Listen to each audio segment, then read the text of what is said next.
Hi everyone, so in this video I'll be talking about some mistakes that you should avoid in showing the proof of funds for your Canada study permit application. In fact, over the years, I've seen a lot of applications, seen a lot of people coming to me for review, and one of the people that have also gotten some rejections as well. And the most common reason that I've seen is usually insufficient funds, right? And it doesn't necessarily mean that you don't have the amount of money that is required. Then they tell you insufficient funds, so it means that this is a very big, it's a priority for them. Okay, so there are some things that they should avoid. I mean, from the applications that have been approved that I've seen, or people also sharing their testimonies of how they were able to package their documents together, I've learned some few things and I want to share with you in this video.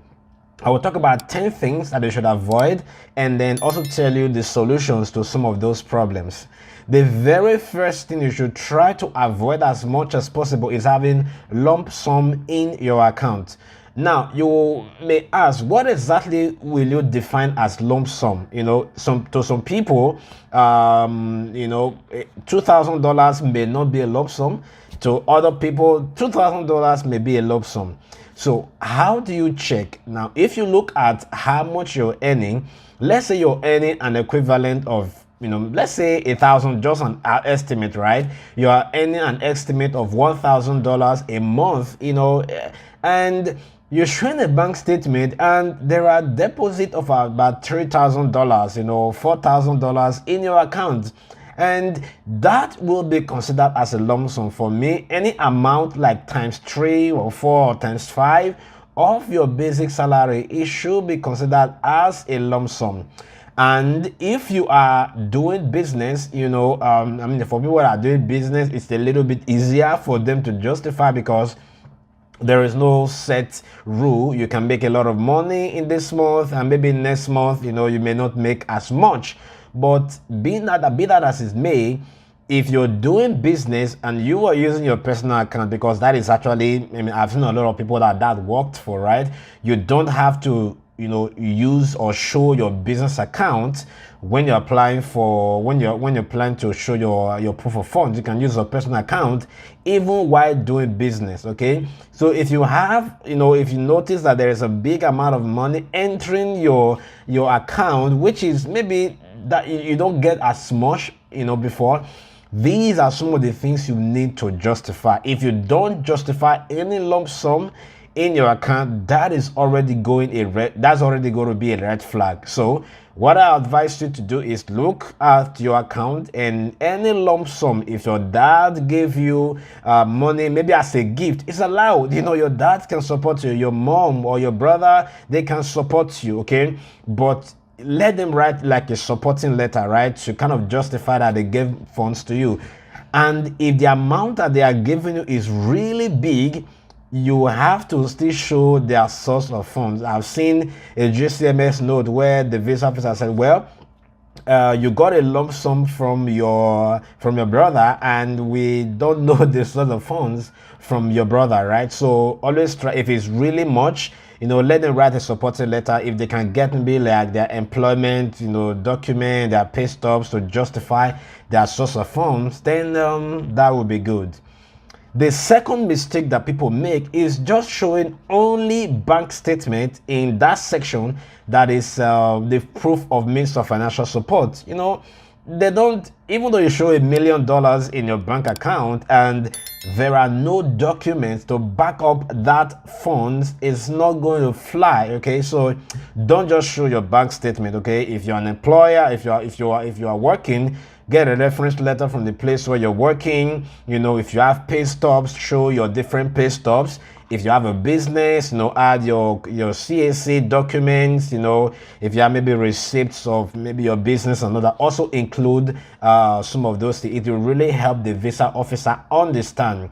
And also, if your brother is sponsoring, or your dad or your mom, whoever, especially family member, they can also write a letter of support and then also attach it to the bank statement. Okay, you want to make it as easy for them as possible, okay? So that when they go through your bank statement and they are seeing some things, By the time they go to the next, further pages, they're going to see supporting documents to justify. Maybe they have questions like, oh, there is this, maybe they put a red mark on, there is this lump sum, and by the time they go down, they say that, oh, this was given by their brother, by your brother, or your any other family member. Then that already justifies that. Then the third mistake is using business account. Like I mentioned before, they actually prefer that you use a personal account. Okay, even though you are the one that owns the business, it's still better to use a personal account, because with business, you can have an equivalent of $20,000 in your business today. By tomorrow, you are going to buy goods or whatever kind of business you're doing, and the money is gone, right? So the money is not very stable. So using a personal account is better. Even though if you have a business account and you also have a personal account, showing your business account is not really compulsory. But if you have all the funds in your personal account and you also want to show your business account as supporting, that's fine, but it's not mandatory. The fourth mistake that people make is not showing the proof of relationship for their sponsor. Okay, so especially for those that are, even though it's your brother, okay, even though it's your brother, you have to make sure you also show, especially like birth certificate, like, right, your dad or your mom, you can show birth certificates for that. If they're your uncle or aunts, from your mother's side or from your father's side, then if you can show maybe birth certificate, if they have the same surname with your dad, that's good, or with your mom, that's good. If there is no birth certificate, maybe find that they should write a very, very strong letter of support, probably under oath, as much as maybe like an affidavit, okay, because you shouldn't be lying. If you say you are somebody's uncle, technically you shouldn't be lying under oath. So if they can get that kind of document, sealed, stamped by the court with also a good seal, that may work, okay. But I think if you can get family members to sponsor you, that should be the best option, okay. So I don't have to start explaining things up and down. With just birth certificate, you are okay. Sixth thing, or the sixth mistake that people do, is having lump sum from the sponsor without justifying the source of fund of the sponsor. I've mentioned this, but I'll just emphasize on it now. If someone is giving you a large amount of money, especially family members, which is allowed as a gift, especially if it's like maybe that is like about 50% of the funds that you'll be required to show in your application, it is very important to show the source of funds for that person. If they are doing a business, they can bring in their corporate affairs registration and one or two other documents to actually back up, where the funds are coming from. If they're an employee, they can show their reference letter from the place where they're working, their pay stubs, and if they can't get their pay stub and they get a reference letter that shows how much they're earning, that is also fine. That is also fine. The sixth mistake that people do is not calculating how much they actually need correctly. Okay, now if you, instead of maybe you're supposed to show like $30,000 and you don't calculate it and you show 20, that is already less amount of money that you need. Okay, according to the Canada immigration, what is required is, if you're planning to do a 1-year course, of course, have that 1 year of full tuition plus $10,000 cost of living, $4,000 for the first accompanying family member, and then $3,000 for subsequent family member. If you are going for a 2 years program, I mean, if you can show for a 1-year program, if you can show for 1 year tuition, 1 year cost of living, it is reasonable. But if you can show for the whole 2 years tuition and 1 year cost of living, that is also reasonable. Just know that the more the better, okay. And if you're going for a bachelor's degree, that is even more. That's 4 years, right? Your sponsor should better have at least 2 to 3 years of your tuition in their account, and also showing that they are going to continuously earn, which means by the time you should have finished your second and third year, your sponsor may have, should have raised some money to pay the tuition. That's why you also always have to justify the source of funds for your sponsor, especially if you are going for bachelor's degree. I know a lot of people that are going for diploma, maybe postgraduate or masters, they may have maybe their own source of funds to show. And then I know I haven't talked about this for those that have scholarship. You still have to show. Make sure you actually find a place to to mark out that the part in your admission letter that talks about your scholarship, because I've seen cases where people don't emphasize that and it's a problem. Okay, make sure you show that that part of the admission letter that shows the funding.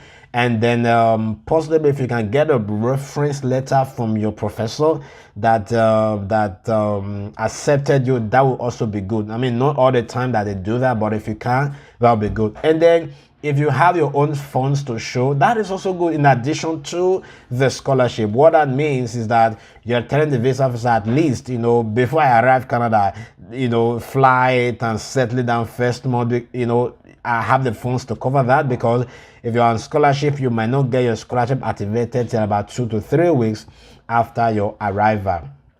Okay, the eighth mistake that people show, the eighth mistake that people make is funds from business that are not justified. Okay, you can't just say, oh, these are huge sum of money in my account, and then you just dump your CAC documents with them and feel like, oh, my bank statement and my CAC will justify everything. No, it doesn't work like that.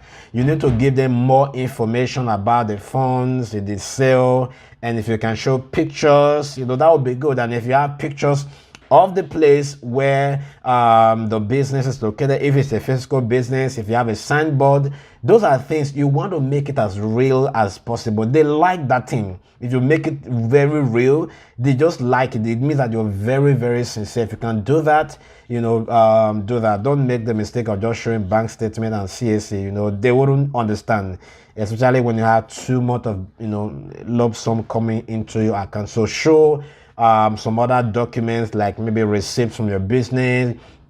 You can show assets. If you have staff, you can show maybe payment, pay stubs for payroll, right, for the staff. Just show at least you're paying something. If you have tax related documents and all that, that would be excellent. Okay, the last one I want to talk about is the mistake, right, is not explaining things about proof of funds in your letter of explanation clearly.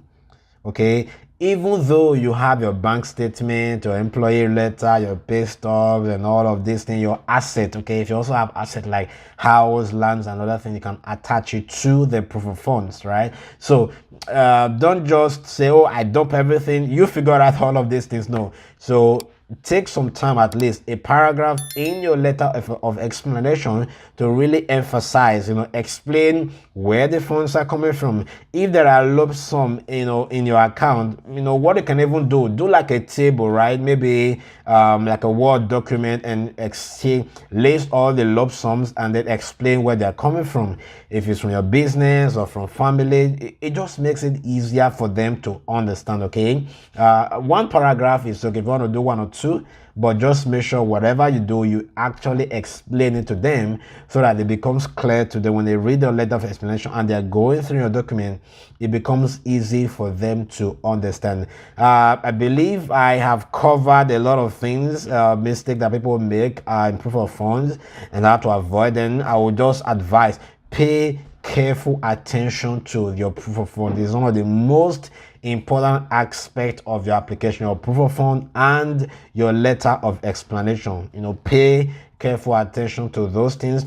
Make it as clear as possible. Provide as many documentations as possible. And then if you do that, I wish you all the best. It's still the prerogative of the visa officers to decide which application that they are going to approve. So that's going to be it for this video. If you have any question, I will leave a comment in the comment section. And also if you have specific questions that I haven't addressed in this video and you need someone to talk to one-on-one about your application, there's going to be a link in the description. Visit my website, connect with me, and I will be glad to help you. Definitely hit a like on this video if you found it useful, and if you haven't subscribed to my channel, you are definitely missing something. Click on the subscribe button, and then I will see you in the next video. Cheers.